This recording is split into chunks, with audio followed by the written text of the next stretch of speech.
In the time of history, a figure emerged from the crucible of the 12th century, destined to reshape the fate of the Levant. Saladin, a name etched in the sands of time, rose to prominence as the Muslim Sultan of Egypt and Syria, leaving an indelible mark on the tapestry of the Middle Ages. Born in 1137 within the walls of the castle of Tikrit, Saladin, whose full name resonated with power, embarked on a journey that would weave together warfare, diplomacy, and the call to holy war. His early days unfolded as a skilled horseman and a gifted polo player, shadowing his uncle Shirkuh in campaigns that would pave the way for his destiny. The canvas of Saladin's career found its first strokes in 1169 when he assumed the mantle of governor of Egypt for Nur ad-Din, an independent ruler of Aleppo and Edessa. The tapestry of Saladin's life bore witness to a man of short stature, with keen black eyes and a trim black beard. His family found positions of power under his watchful eye,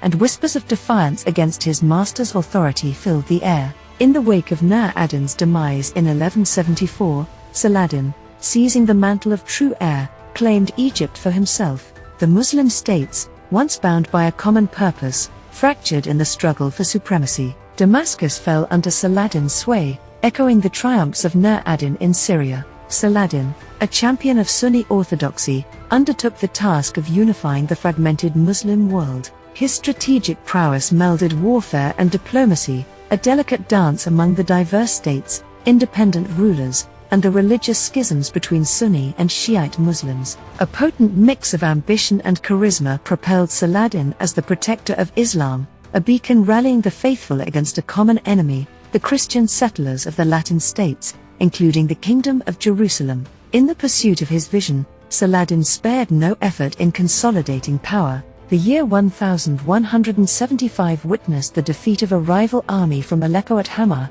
solidifying Saladin's supremacy among Muslim leaders. The Caliph of Baghdad, the Sunni faith's head, formally acknowledged him as the governor of Egypt, Syria, and Yemen, reinforcing Saladin's claim.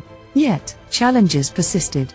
Aleppo, ruled by the son of Nur ad-Din, remained an unyielding thorn in Saladin's side. Attempts on his life by the Assassins, a powerful Shiite sect, cast a shadow of personal peril. In response, Saladin's sword struck swiftly, raiding the assassin-held castle at Masyaf in Syria. Amidst the clashes and intrigues, Saladin pursued a diplomatic path, sealing alliances through marriage. His union with Ismot, widow of Nur ad-Din and daughter of Damascus ruler Anna, intricately wove him into ruling dynasties, strengthening his political fabric. Victories in 1179 at Marj Ayyun and the capture of a fortress on the River Jordan illustrated Saladin's unwavering determination to expel the Franks, as the Western settlers were known, from the Middle East. His reputation for justice and generosity, carefully cultivated, added luster to his image as the defender of Islam. By 1183, Saladin's grip tightened as Aleppo fell under his sway,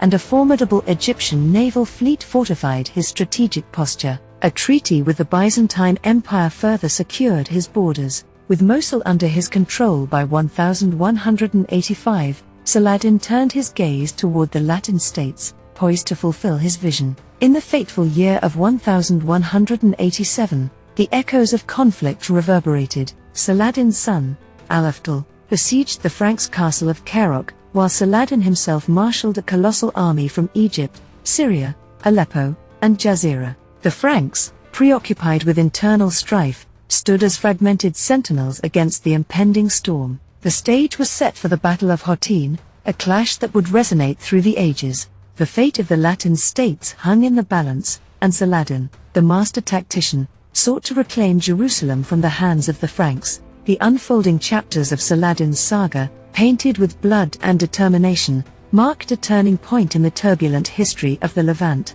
In summer of 1187, a pivotal chapter unfolded on the fields of Hattin, echoing with the clash of civilizations. Saladin, the master tactician, orchestrated a dance of mounted archers that harried the marching Franks, their lions transformed into hedgehogs by the relentless barrage of arrows. As the sun dipped below the horizon, a formidable engagement loomed on the horizon. Saladin, with his forces numbering some 20,000, faced off against the Franks, led by Guy of Lusignan, king of the Kingdom of Jerusalem. marshalling around 15,000 infantry and 1,300 knights. The Franks, outnumbered and parched in the arid landscape, faced a relentless adversary. Saladin, with abundant supplies from camel trains, kindled flames upon the dry grass, exacerbating the Franks' thirst. The battlefield witnessed the shattering of Frankish formations, the infantry in disarray, and the protective ring for the heavy cavalry shattered.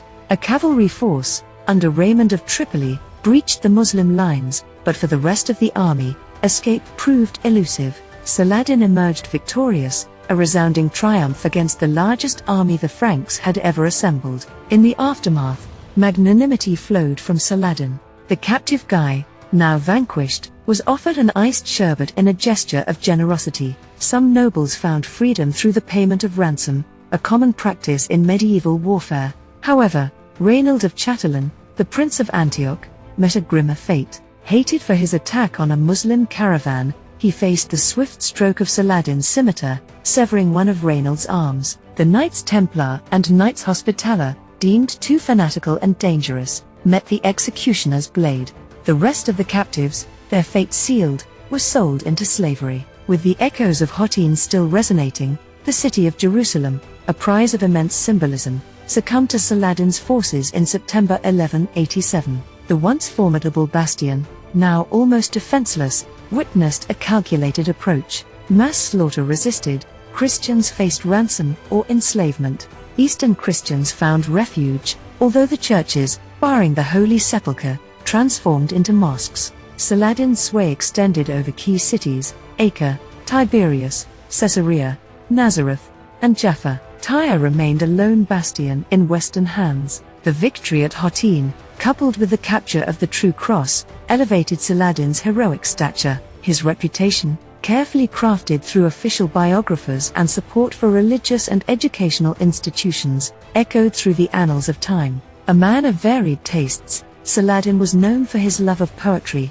hunting, and gardens. His largesse, a hallmark, extended to kinsmen governing his provinces, creating a legacy of generosity. His indifference to personal wealth, as revealed in the state treasury's modest holdings upon his death, symbolized a man for whom money was no more important than sand. In the wake of triumph, Saladin faced the looming challenge of the Third Crusade. Pope Gregory III's call resonated across Europe, and three formidable kings, Frederick I Barbarossa, Philip II of France, and Richard I the Lion-Hearted of England, responded. Guy of Lusignan, ever persistent, embarked on a siege of Muslim-held Acre. As the Crusaders sought to reclaim Jerusalem, Saladin's forces besieged Acre. The city's fate hinged on the arrival of Philip and Richard's armies. The scales tipped in favor of the Crusaders, with the capture of Acre in July 1191 and the significant acquisition of Saladin's navy. The Crusader march southwards, with Saladin's army in pursuit,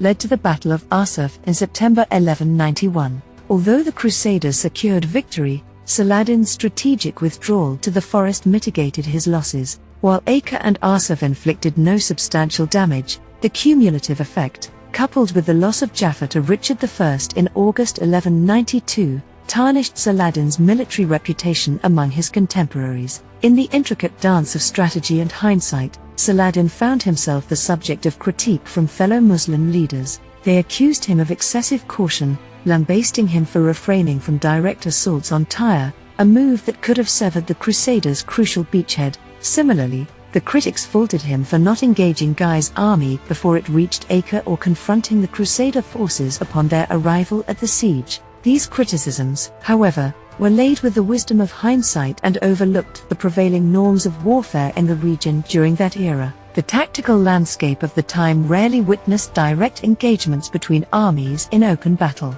Siege warfare, focusing on the control of strategically vital castles and ports, was the prevalent practice. While the reluctance to seize Tyre, the last bastion of the Franks, remains challenging to defend, Saladin's caution may have stemmed from the potential arrival of Frederick I's formidable army, which, in reality, never materialized. Saladin adhered to his proven method of wearing down the enemy at their vulnerabilities rather than their strengths. Aware that the Western kings could not indefinitely neglect their own realms, he recognized that time favored the Muslims. Ultimately, Saladin's approach proved successful, as the Crusader army, depleted by the time it reached Jerusalem, faced the formidable threat of Saladin's forces. The entire crusade was abandoned in the autumn of 1192, culminating in a negotiated peace where Richard I gained little for the considerable effort invested in the cause, failing even to meet his adversary face to face.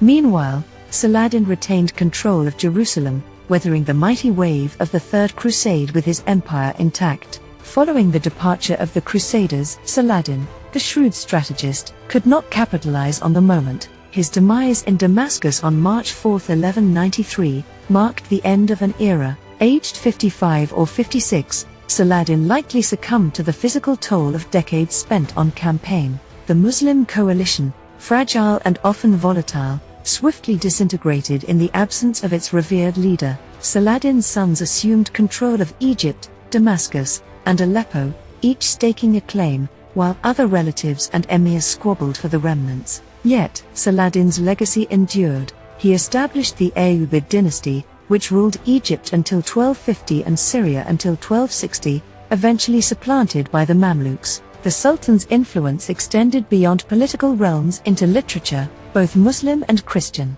It's a curious irony that the Muslim leader emerged as a beacon of chivalry in 13th-century European literature. Saladin's diplomatic finesse and leadership prowess, lauded in both Muslim and Christian sources, affirm his standing as one of the great medieval leaders.